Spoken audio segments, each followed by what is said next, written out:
Hello नमस्ते guys. हामी चाहिँ यहाँ आज के बनाउनु लाग्छ रे? टिकटक बनाउनु लाग्छ केटाहरू हैन। यता हाम्रो सोल्टी ल सोल्टी पारा यस्तै छ। सोल्टी घर कता पर्यो रे? दाङतिर मेरो घर। दाङतिर कता पर्यो भन्नु होला है। मेरो त लामजुङ हो लामजुङ। टिकटक बनाउने हो त? हल्का रमाइलो गरौँ।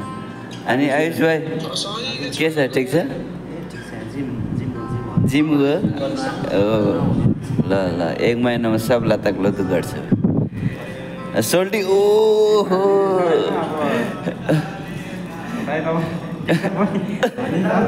घर कता रे सोल्टीको? आमा म हिरो भन्दा कम छैन त यार सोल्टी।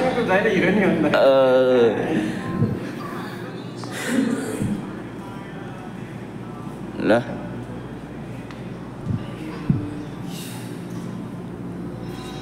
यो चाहिँ जिम हल जिम